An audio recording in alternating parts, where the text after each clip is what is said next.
अमरदास वो हरिद्वार गए।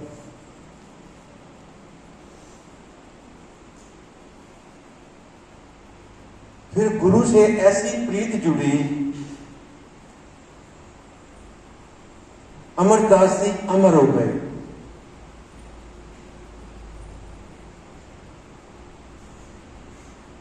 महाराज दर्शन दास, कल उनको 37 साल हो जाएंगे। उनका कल पूर्व मनाया जाएगा। 37 साल, आज से 37 साल पहले वो ज्योति जोत समाये थे।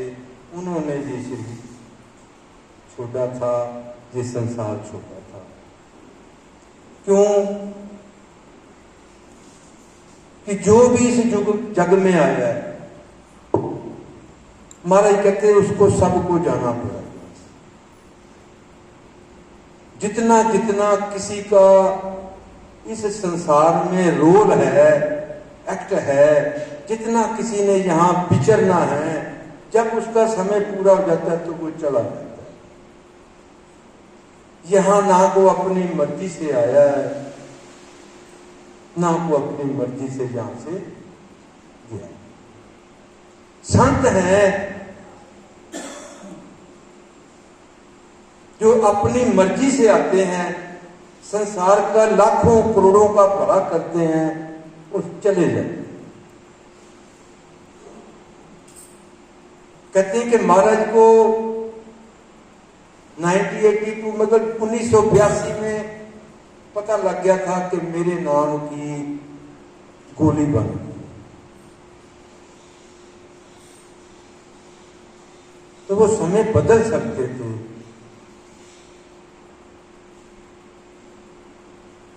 गुरु हरकिशन राय जी 8वें गुरु हुए हैं।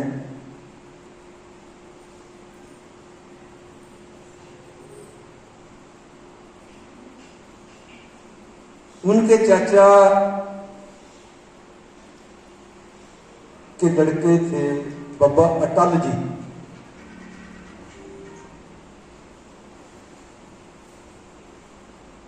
तो उन्होंने किसी की गाय जिंदा करी थी।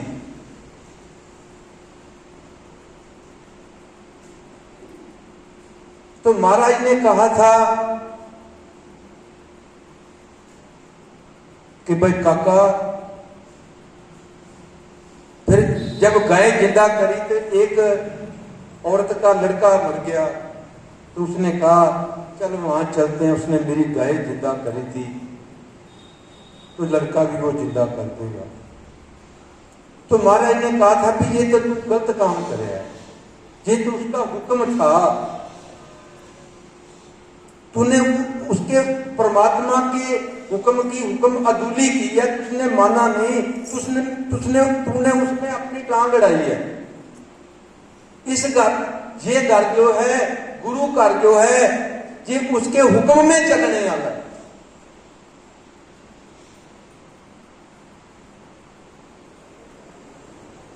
और तूने उसके हुक्म को माना नहीं, उसके हुक्म को माना नहीं, इसलिए इस एक कृपान में एक म्यान में 2 कृपाने नहीं रह सकते। जब तू जाएगा इस संसार को छोड़ेगा या मैं छोड़ूंगा।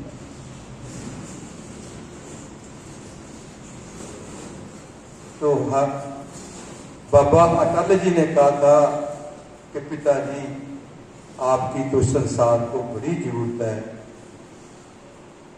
मैं इस संसार को छोड़ देता हूं। 8 साल की उम्र में बाबा अटल जी ने इस संसार छोड़ दिया। उनका हुक्म मानते हुए लेके गए उत्तर संसार छोड़। बाबा श्री चंद ने, जब बाबा लक्ष्मी राय जी चंद जी शिकार खेल के आए तो उन्होंने कहा था तू निर्जीवों को मार रहा है,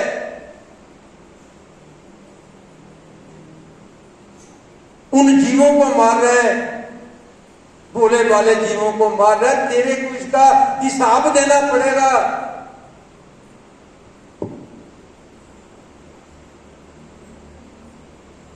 तो उसने कहा था फिर मैं अभी दे। वो अपनी पत्नी को लेके, अपने लड़के को लेके धर्मपाल और लेके चल पड़ी उसकी दरगाह में। तो किसी ने कहा था कि महाराज जी आपकी बेटी कुल खत्म हो जाएगी, आपका जो भतीजा है, आपका भाई, उसको भी लेके चल।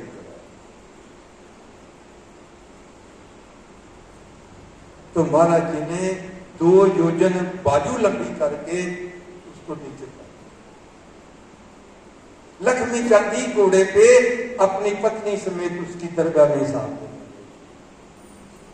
क्यों कि यहां से जाना है, और जाना है और हिसाब होना है। सारे साल की पढ़ाई का हिसाब 8-9 दिन में होता है। अगर आप उस 8-9 दिन में पेपर ठीक कर लेते हो तो अगली क्लास में नहीं, दूसरी में ही आपका भी हिसाब होना। ये पेपर हो रहे हैं आपके, ये आपका सिलेबस है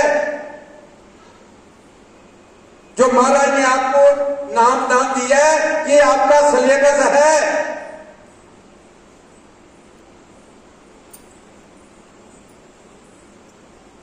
इस सिलेबस को आपने पूरा करना है।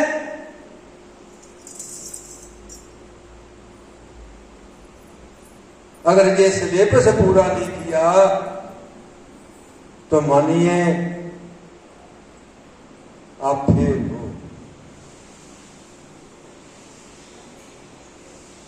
यहां से कोई, यहां किसी की पक्की रिहाइश नहीं है। जो भी आए हैं चंद दिन के मेहमान बन के आए हैं, फिर चले गए। अपने कर्मों के दुख और सुख भोगते हुए यहां से चले गए।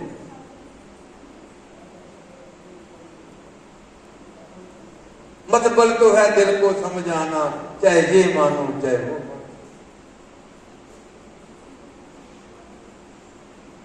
किसी को भी मान लो, मतबल तो दिल को समझाने।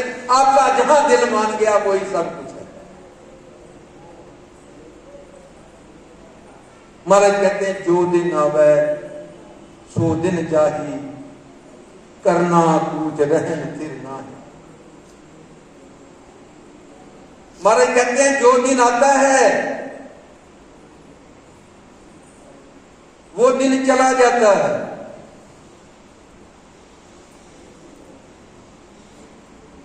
जो दिन आवे सो दिन जाही, करना कूच। यहां से सब ने चले, कूच कर जाना एक दिन। करना कूच रहन फिर नाही। महाराज कहते संग चलत है हम भी चलना। महाराज कहते कहां तेरी मां, कहां तेरा बाप तेरे पास से उठ के चले गए। तेरे पासों को लद गए, तुम अजय ना पति में हो। महाराज कहते तेरी मां तेरे पास से उठ के चली गई, तेरा बाप तेरे पास से उठ के चला गया। तेरे को भी यकीन नहीं आया कि तूने भी जाना।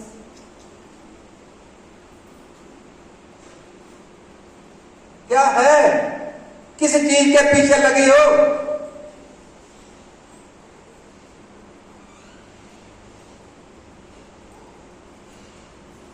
विचार करके देखो, कल तो आप बच्चे थे, आज आप उस दौर में चले गए हो कि आपको मौत नजर आती, बीमारियां,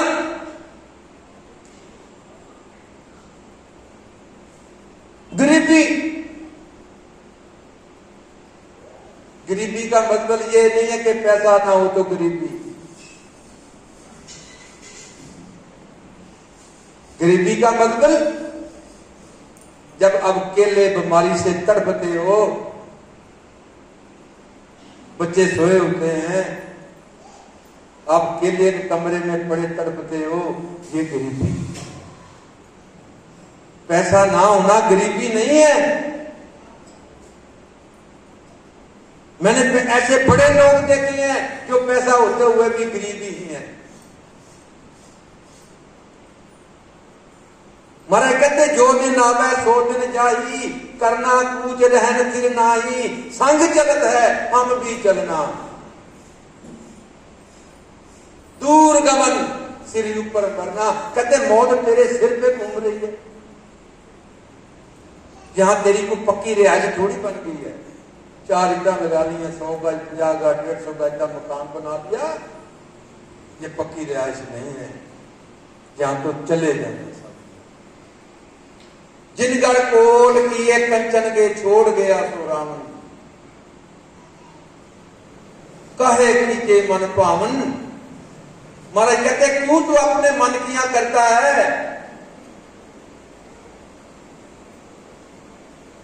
जिसका किला ही सोने का था वो भी छोड़ के चला गया यहां से। तो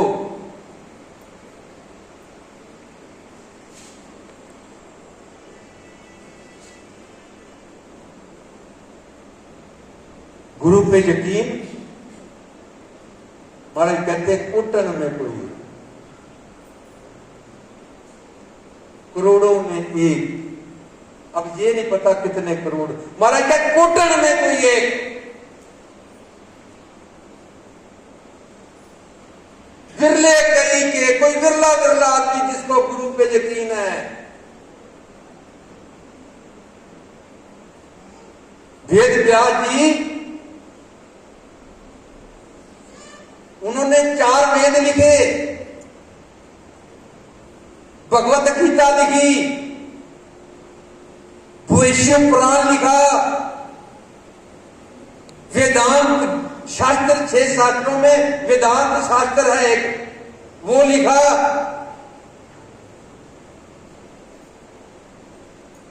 और उनका लड़का सुखदेव मुनि,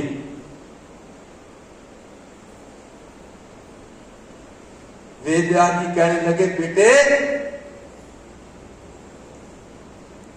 गुरु बना।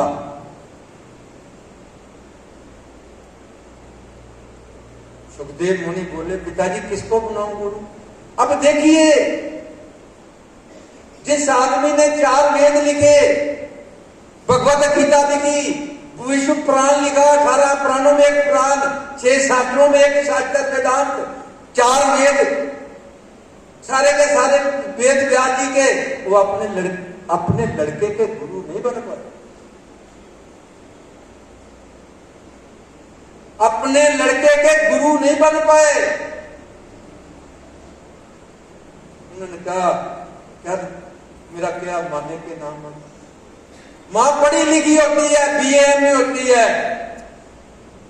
मगर बच्चे की ट्यूशन उसने बाहर लगाई होती, क्योंकि बच्चे को पता है मेरी मां को पता मेरा बच्चा ना वो मार सकती ना वो पढ़ सकती।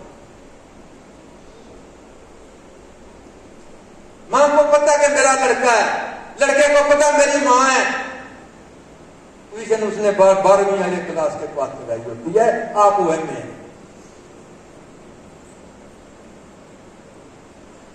वेद व्यास जी ने कहा किसको बनाऊं गुरु। सुखदेव मुनि बोले किसको बनाऊं गुरु। उन्होंने कैसे कर, राजा जनक को।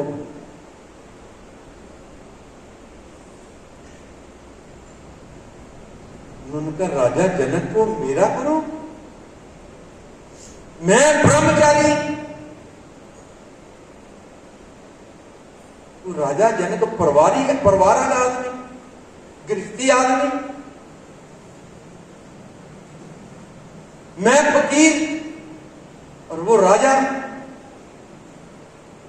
मैं माया से उपरांत वो मायाकारी, तो मैं गुरु राजा जनक को बनाऊं। मन में चला गया।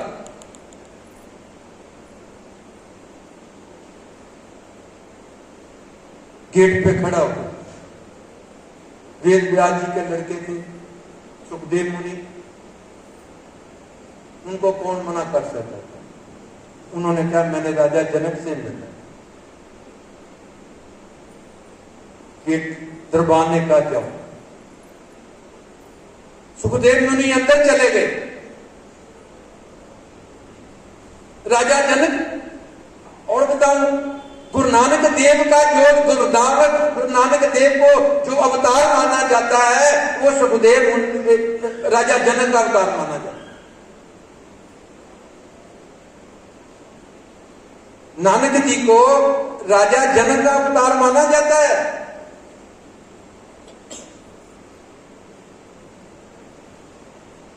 उन्होंने देखा सोने की थाली, सोने की कटोरियां, उन्होंने कहा ये मेरा गुरु बनेगा। तो देख के मुड़ पड़े, वापस हो। राजा जनक ने आवाज मारी, ऋषि जी कहां चल पड़े? उस परमात्मा की बात सुनाओ, कोई परमात्मा की बात सुनो, कोई परमात्मा के नाम की चर्चा करो।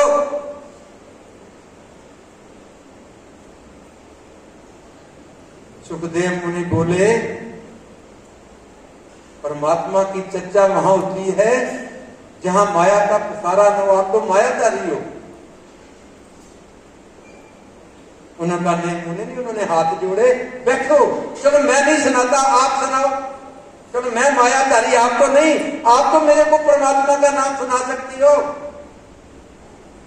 कहते हैं जो मैं वो आपको बात बताता हूं जो गुरु ग्रंथ साहब में है।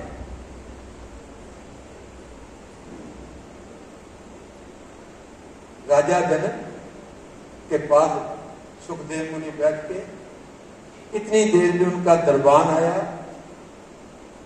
वो आके बोला, महाराज आग लग गई है भगवान।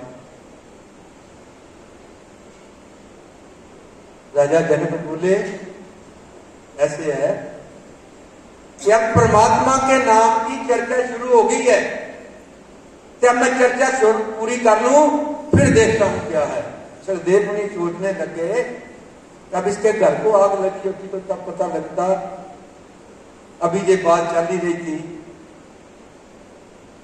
दरबान दोबारा आ गया। कहते महाराज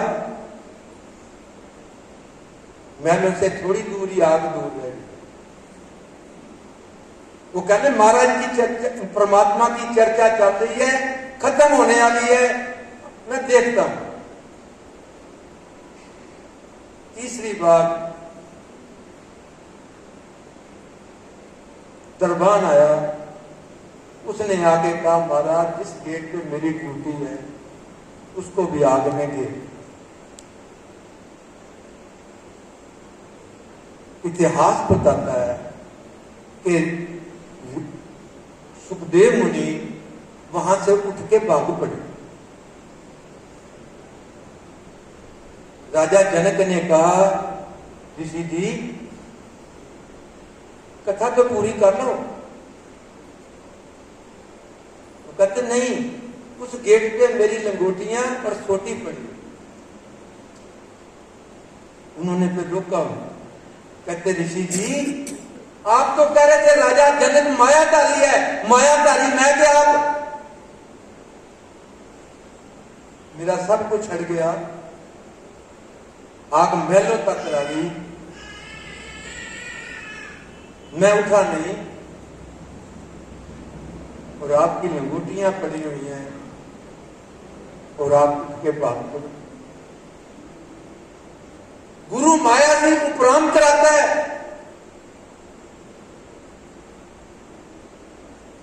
गुरु माया से अलग करता है।